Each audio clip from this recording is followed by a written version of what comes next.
Praise the Lord. கர்த்தருடைய பரிசுத்த நாமம் மகிமைப்படுவதாக.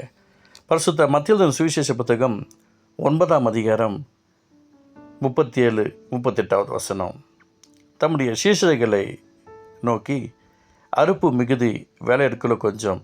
ஆதலால் அறுப்புக்கு எஜமான் தமது அறுப்புக்கு வேலையாட்களை அனுப்பும்படி அவரை வேண்டிக் கொள்ளுங்கள் என்று இயேசப்பா சொல்லுகிறார்.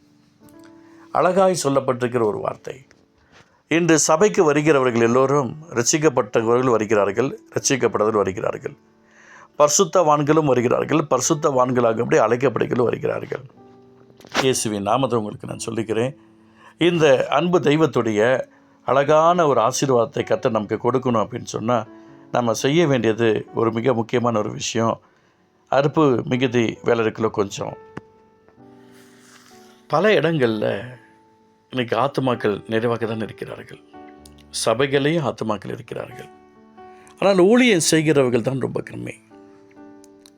எனக்கு ஒரு அற்புதம் நடந்தால் கொஞ்ச நாள் ஊழியம் செய்வேன், எனக்கு ஒரு அதிசயம் நடந்தால் கொஞ்ச நாள் ஊழியம் செய்வேன், நியூ இயர் நெருங்கும் போது கொஞ்ச நாள் ஊழியம் செய்வேன், கிறிஸ்மஸ் வரும்போது ஊழியம் செய்வேன், அல்லது சபையில் ஏதாவது ஒரு ஃபங்க்ஷன் வச்சாங்கன்னா அதுக்கு கொஞ்ச நாள் ஊழியம் செய்வேன்.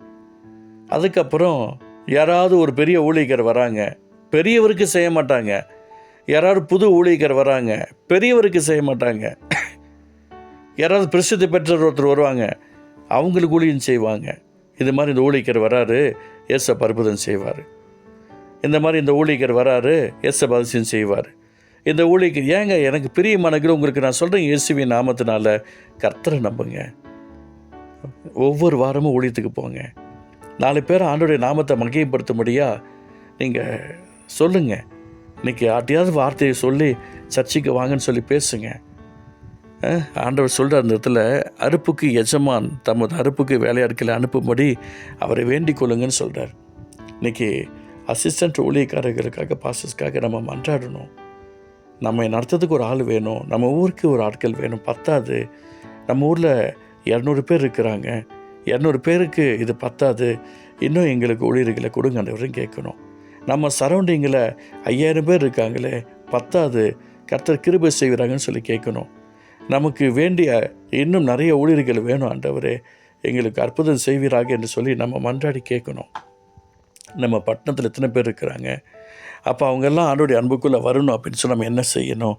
ஏசப்பா சொல்லியிருக்கிறாரு, எப்படி செய்யணும்? இன்றைக்கி அசிஸ்டண்ட் வேணும், ஊழியர்கள் உடன் ஊழியர்கள் வேணும் அப்படின்னு சொல்லி எங்கே மன்றாடிட்டு இருக்கிறோம்? பிதாவை நோக்கி மன்றாடுவோம். யார்கிட்ட கேட்கணுமோ அவங்கள்ட்ட தான் கேட்கணும். சில விஷயங்களை ஏசப்பா பேரை சொன்ன உடனே கிடச்சிடும், சில விஷயங்கள் கிடைக்கவே கிடைக்காது. பிதாவை நோக்கி ஜெபிக்கும் போது தான் கர்த்தர் அற்புதம் செய்வான். அவர் சொல்கிறார் பாருங்க, ஏசப்பா தம்முடைய சீஷர்களை நோக்கி சொல்கிறார், அறுப்பு மிகுதி, வேலையாட்களோ கொஞ்சம். அதனால் அறுப்புக்கு எஜமான் தமது அறுப்புக்கு வேலையாட்களை அனுப்பும்படி அவரை வேண்டிக் கொள்ளுங்கள் அப்படின்னு சொல்கிறார். அப்போ ஏசப்பா சொன்ன வார்த்தையின் பிரகாரமாக, பிதாவே எங்கள் சபைகளுக்கு நிறைய ஆத்துமாக்கள் தாங்க ஆண்டவரே, நிறைய உடன் ஊழியர்களை எழுப்புங்க ஆண்டவரே. அறுப்பு மிகுதி, வேலையாட்களை கொஞ்சம் நீங்கள் சொன்னீங்களே, அறுப்புக்கு ஏற்ற ஆட்களை உருவாக்குவதற்கு வேண்டிய நபர்களை பிதாவே ஆயத்தப்படுத்துங்கப்பா. இயேசுவின் நாமத்திலங்க ஜெபிக்கிறோம் ஆண்டவரே, ஆயத்தப்படுத்துங்க ஆண்டவரே. நிறைய ஆத்துமாக்களை தாங்கப்பா, அந்த ஆத்துமாக்களை பாதுகாக்கிறதுக்கு ஊழியர்களை தாங்க ஆண்டவரே. அறுப்பு மிகுதி, வேலைகளை கொஞ்சம்னு சொன்னீங்களே அப்பா, அந்த வேலையாட்களை அனுப்பும்படி அப்பா நாங்கள் வேண்டுகிறோம் ஆண்டவரே. இயேசுவே எங்கள் இரட்சகரே, உங்களுடைய நாமத்தை மித்தமாக பிதாவை நோக்கி நாங்கள் மன்றாடுகிறோம். ஆத்துமாக்கள் தாங்க ஆண்டவரே. எங்கெங்கெல்லாம் சபைகளில் கொஞ்சம் பேர் இருக்காங்களோ அங்கெல்லாம் ஆத்துமாக்களை நிரப்புவீராக அப்பா. 5 பேர், 10 பேர், 20 பேர் இருக்கிற இடத்துல 100, 200, 300 நிரப்புவீராக. இயேசுவின் நாமத்தில் ஜெபிக்கிறோம். அங்கங்கே இருக்கிற நபர்களை பயன்படுத்தி ஊழியர்களாக மாற்றுவீராக. பிதாவே கிருபை செய்வீராக. இயேசுவின் நாமத்தில் ஜெபிக்கிறோம்ப்பா.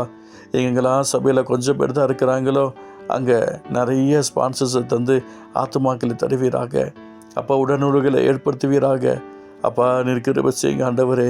சொந்த இடங்களை தருவீராகப்பா அப்பா. வாடகை கட்டிடத்தில் இருக்கிறவங்க, லீஸ்க்கு இருக்கிறவங்களுக்கு சொந்த இடத்த தருவீராக அப்பா. ஆத்துமாக்களை பிக்கப் அண்ட் ட்ராப் பண்ணுறதுக்கு வாகனங்களை தருவீராக. இயேசுவின் நாமத்தில் ஜெபிக்கிறோம் ஆண்டவரே. அப்பா. நீர் கிருபை செய்வதற்காக உமக்கு ஸ்தோத்திரம்.